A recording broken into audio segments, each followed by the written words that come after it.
So here are the basics on variables. Let's open up our project here. Open project, test project. Make a new file, variables. All right.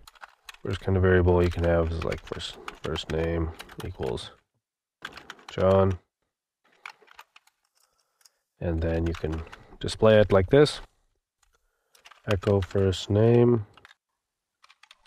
Go into your browser. Where are we? Localhost, webs, test, variables, PHP. And we see John. To see what kind of variable that is, it's a string. We say echo get type, first name, and F5 to show the changes. And we have John and string all as one word here.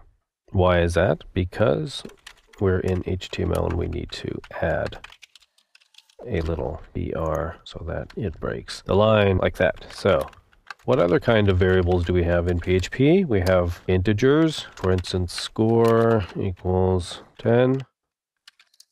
So we can show that, score.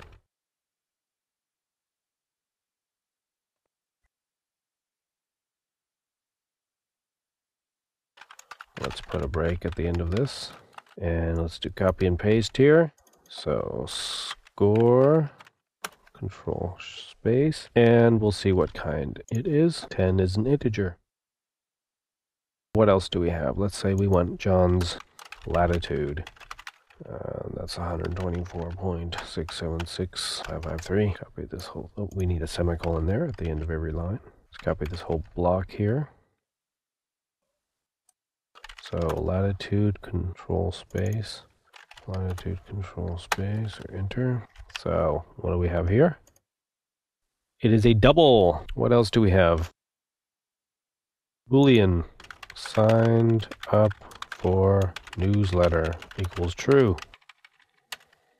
Echo signed up for newsletter. This is when code assist is nice in Eclipse, when you have long variable names like that. So, and we want to get the type as well.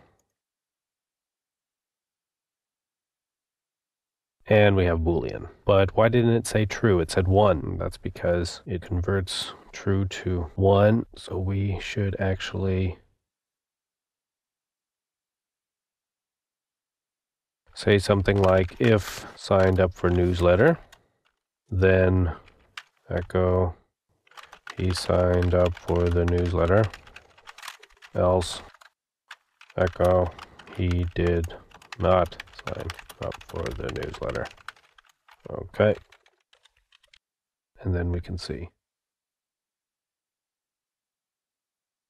And we also want to have this there as well.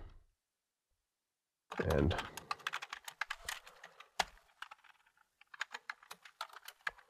for completion's sake, RBR tags. So there you have basically the 4 main types of variables that you're going to be working with in PHP: a string, integer, double, and Boolean.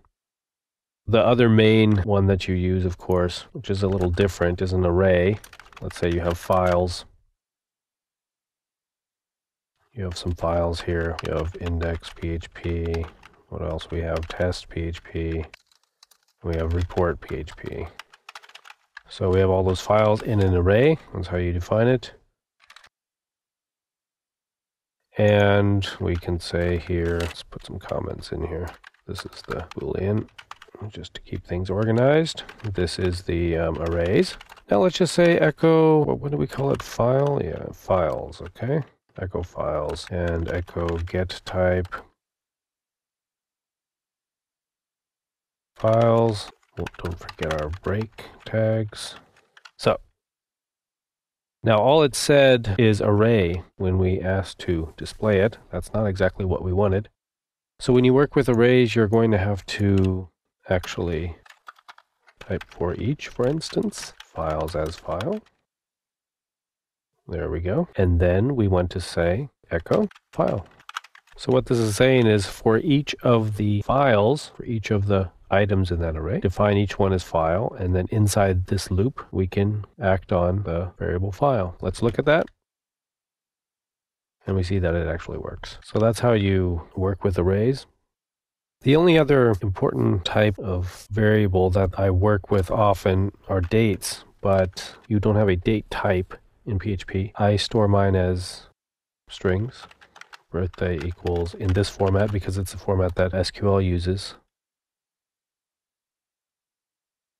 So let's say the birthday was the last day of the year, something like that. So you can have a date like that and you just display them as strings. Times became member when 2007, last day of the year, and then a space and at 12:31 and 22 seconds or something like that, like if you have a timestamp. So this is basically how I work with dates, and this here is how I work with dates and times. And then I use the quite rich PHP date time functions to get, for instance, if this is a Tuesday and Wednesday out of that and that kind of thing.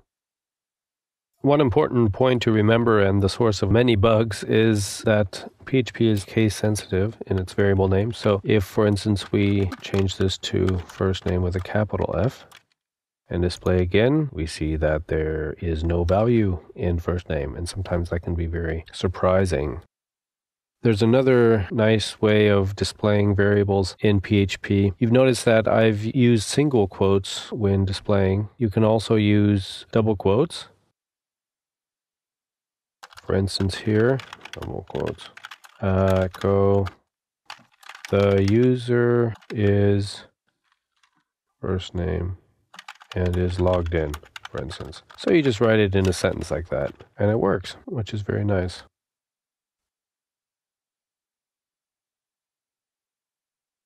We forgot to put our little b. Let's be exact here. So we can put our br in here, so it still works. One problem with that is if you have to use quotes inside. For instance, that is one reason why when I do a lot of HTML tags and exporting that, I use the single quotes. Because if you're going to say something like this, style, color, red, hello, div, for instance, like that, that's going to work. No problem. If you had these as double quotes, even Eclipse says, wait, no way, there's something wrong with all of that. And you'll see that PHP says the same thing. The problem is that these quotes need to be escaped with backslashes. Like that. And then everything's okay for Eclipse and PHP. And I just think that this version with the single quotes is much easier to read than this, especially when you have a lot of HTML tags. Also, theoretically, the single quotes don't require as much resources because the PHP processor doesn't look in the string to see if there are variables that it needs to parse and replace and that kind of thing. So, in general, you should use the single quotes. If you use the single quotes and have to say something like, I don't know, you're going to run into the same problem. The answer is, let's see if PHP has the same problem. Yes, the answer is escape that as well. One other thing about variables that I wanted to say is you can see if a variable is set or not by using the isSet. For instance, if isSet first name, the first name is defined. So let me comment out all of this just so I don't have to put in the BRs there. And we look and we see that the first name is defined. If we comment that out, we see that our sentence, the first name is defined, disappears. We put it back in and it appears. So that way you can find out if a variable is set yet or not.